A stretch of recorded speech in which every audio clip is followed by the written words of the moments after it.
काव्य धाराएं, गद्य साहित्य, प्रतिनिधि रचनाकार और उनकी रचनाएं। प्रश्न क्रमांक 6, आदिकालीन इतिहास ग्रंथों की समीक्षा कीजिए, अथवा आदिकालीन साहित्य से आप क्या समझते हैं? आदिकाल की उपलब्धियां संक्षेप में लिखिए। उत्तर है, कोई भी साहित्य का प्रत्यक्ष अथवा अप्रत्यक्ष रूप से अपनी पूर्व परंपरा से विकास होता है। समकालीन साहित्य भी परस्पर प्रभावित होते रहते थे। हिंदी के आदि साहित्य को संस्कृत अपभ्रंश आदि ही विरासत में मिली थी। आदिकाल में भी हिंदी के समानांतर संस्कृत और अपभ्रंश साहित्य की रचना हो रही थी। संस्कृत का तो यद्यपि उस पर प्रत्यक्ष प्रभाव बहुत थोड़ा दिखाई देता है, परंतु अपभ्रंश का पूर्व और समानांतर साहित्य हिंदी साहित्य की पृष्ठभूमि में महत्वपूर्ण भूमिका निभा रहा था। आदिकाल में अपभ्रंश के प्रमुख कवियों में स्वयंभू पुष्पदत्त, धनपाल, अब्दुल रहमान, जिनदत्त सूरी, जोगिंदर और नाम सिंह हैं। स्वयंभू के पउम चरियुम, रिट्टणोमी चरियु, भविसय कहा आदि से हिंदी में चरित काव्यों की नींव पड़ी, जो आगे जाकर भक्ति काल में भी विकसित हुए। पउम चरियु, रिट्टणोमी चरियु, भविष्यत कहा। लगभग सभी जैन कवियों के काव्यों में धार्मिक और दार्शनिक प्रवृत्ति की प्रधानता है, जो आदिकालीन और मध्यकालीन काव्यों में विकसित हुई है। आदिकालीन साहित्य। आदिकाल की रचनाओं को निम्नांकित 6 वर्गों में विभाजित किया जा सकता है। पहला, सिद्ध साहित्य। दूसरा, जैन साहित्य। तीसरा, नाथ साहित्य। चौथा, रासो साहित्य। पांचवा, लौकिक साहित्य। और छठवां, गद्य रचनाएं। तो पहला है सिद्ध साहित्य। बौद्ध धर्म के वज्रयान तत्व का प्रचार करने के लिए जो साहित्य जैन भाषा में लिखा गया था, वह हिंदी साहित्य की सीमा में आता है। राहुल सांकृत्यायन ने 84 सिद्धों के नामों का उल्लेख किया है, जिनमें सिद्ध, सहरपा, लुइपा, टेमिम्पा, कन्हपा एवं कुक्कुरिपा मुख्य है। सरहपा के द्वारा रचे 32 ग्रंथों में से दोहा कोश प्रसिद्ध है। इनकी भाषा सरल है, उस पर कहीं कहीं अपभ्रंश का प्रभाव है। शबरपा शबरों जैसा जीवन बिताते थे। चर्यापद इनकी प्रसिद्ध पुस्तक है। चुइपा का 84 सिद्धों में सबसे ऊंचा स्थान माना गया है। रहस्य भावना इनके काव्य की विशेषता है। डेम्भिपा, कन्हपा और कुक्कुरिपा ने भी अनेक ग्रंथों की रचना की। रहस्य भावना इनकी सामान्य विशेषता है। दूसरा, जैन साहित्य। सिद्धों ने भारत के पूर्व में वज्रयान तत्व का प्रचार किया था, जबकि पश्चिमी क्षेत्र में जैन साधुओं ने अपने मत का प्रचार हिंदी कविता के माध्यम से किया। इन कवियों की रचनाएं आचार, रास, फागु, चरित्र आदि विभिन्न शैलियों में मिलती है। आचार शैली के काव्यों में घटनाओं के स्थान पर उपदेशात्मकता की प्रधानता है। फागु और चरित काव्य शैली की सामान्यतः के लिए प्रसिद्ध है। रास प्रभावशाली रचना शैली है, बद्ध की गई है। रास ग्रंथ जैन साहित्य के सबसे लोकप्रिय ग्रंथ हैं। वीर गाथाओं में रास को रासो कहा गया है, परंतु उनकी विषय वस्तु भिन्न है। जैन साहित्य के प्रसिद्ध कवियों में देवसेन, शालिभद्र सूरी, आसगु, जीना छाप सूरी, विजयसेन सूरी, सुमति गान आदि आते हैं। जैनाचार्य देवसेन का प्रसिद्ध ग्रंथ श्रावकाचार है, जिसमें श्रावक धर्म का प्रतिपादन किया गया है। शालिभद्र सूरी का भरतेश्वर आहुबती रास जैन साहित्य की रास परंपरा का पहला ग्रंथ माना जाता है। कवि आसगु के छोटे से काव्य चंदन बाला रास में करुण रस की मार्मिक व्यंजना है। जिन धर्मसूरी के स्थूलीभद्र रास में वेश्या के भोग में लिप्त रहने वाले नायक को जैन धर्म की दीक्षा के बाद मोक्ष का अधिकारी बताया गया है।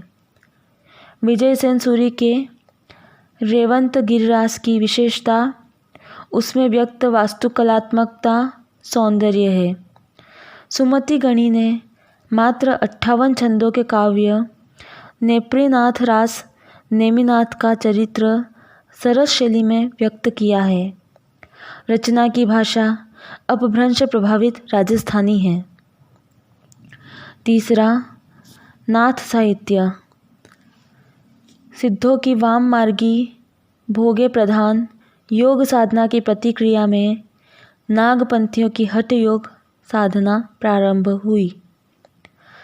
सांस्कृत्यायन ने नाथ पंथ को सिद्धों की परंपरा का ही विकसित रूप माना है।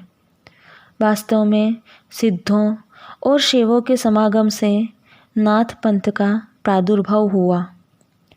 डॉक्टर रामकुमार वर्मा का मत है कि नाथ पंथ से ही भक्ति काल के संत मत का विकास हुआ है। नाथ पंथ की अनेक विशेषताओं का संत मत में विद्यमान होना डॉक्टर वर्मा के मत को प्रमाणित करता है। नाथ पंथ के प्रवर्तक मच्छिंद्र नाथ और गोरखनाथ माने जाते हैं। गोरखनाथ ही नाथ साहित्य के सर्वप्रधान कवि भी हैं। इनके अलावा चौरंगी नाथ, गोपीचंद, चुणकर नाथ, भरथरी, जलंघ्री पाव आदि भी प्रसिद्ध है। नाथ साहित्य का भक्तिकालीन संत मत के भाव पक्ष पर ही नहीं, भाषा छंद आदि पर भी प्रभाव पड़ा। चौथा, रासो साहित्य। रासो काव्य में मुख्यतः राज्यश्रित चारण भाट कवियों द्वारा अपने आश्रयदाताओं के चरित्र वर्णित किए गए हैं। राजाओं के उत्तराधिकारी उसमें अपने चरित्र भी शामिल करा देते थे, जिससे इनमें काल दोष आ गया और प्रामाणिकता पर प्रश्न चिन्ह लग गया। परंतु प्रक्षिप्त अंशों को निकाल देने पर इनका मूल स्वरूप स्पष्ट हो जाता है। आदिकाल के रासो ग्रंथों के खुमाण रासो, बिसलदेव रासो, परमाल रासो और पृथ्वीराज रासो प्रसिद्ध रासो ग्रंथ हैं। खुमाण रासो का मूल रूप नई शताब्दी में लिखा प्रमाणित हुआ है। इसके लेखक दलपत विजय हैं। यह 5000 छंदों का विशाल काव्य है। बिसलदेव रासो अत्यंत श्रेष्ठ काव्य है। परमाल रासो मौखिक रूप से आल्ह खंड के नाम से उत्तर भारत में लोकप्रिय है। यह लोक काव्य है। पांचवा, लौकिक साहित्य। इसके अंतर्गत ढोला मारू का दूहा, वसंत लियास और खुसरो की पहेलियाँ विशेष उल्लेखनीय हैं। जयचंद्र प्रकाश और जय मयंक जैसे चंद्रिका काव्य अनुकरण हैं। छठवा, गद्य साहित्य। गद्य के प्रारंभ की दृष्टि से भी आदिकाल महत्वपूर्ण है। राउरवेल नामक शिलांकित कृति में पक्ष के साथ गद्य भी मिलता है। एक तरह से यह चंपू काव्य शिल्प की पहली रचना है। इसके कवि का नाम रोड़ा बताया जाता है। रूप वर्णन की दृष्टि से यह विशिष्ट रचना है।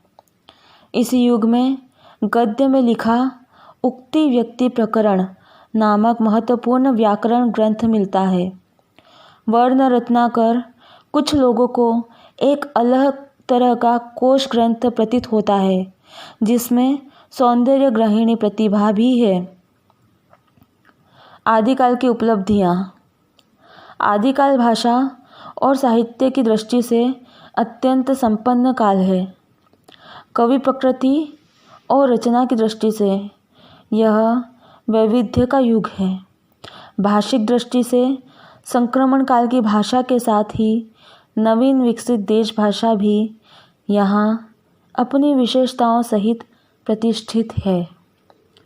भाषा में अनेक तरह के मिश्रण न सिर्फ लोक जीवन की प्रतिकृति है, वरन अभिव्यक्ति भाषा की खोज के लिए व्यापक रूप से भटकने का प्रमाण भी है। छंद अथवा काव्य शिल्प की दृष्टि से भी यह युग भावी युगों की भूमिका रहा है।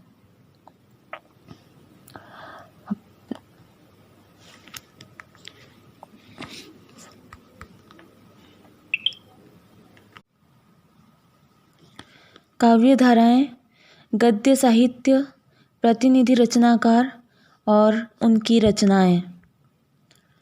प्रश्न क्रमांक 6, आदिकालीन इतिहास ग्रंथों की समीक्षा कीजिए, अथवा आदिकालीन साहित्य से आप क्या समझते हैं? आदिकाल की उपलब्धियां संक्षेप में लिखिए। उत्तर है, कोई भी साहित्य का प्रत्यक्ष अथवा अप्रत्यक्ष रूप से अपनी पूर्व परंपरा से विकास होता है। समकालीन साहित्य भी परस्पर प्रभावित होते रहते थे। हिंदी के आदि साहित्य को संस्कृत अपभ्रंश आदि ही विरासत में मिली थी। आदिकाल में भी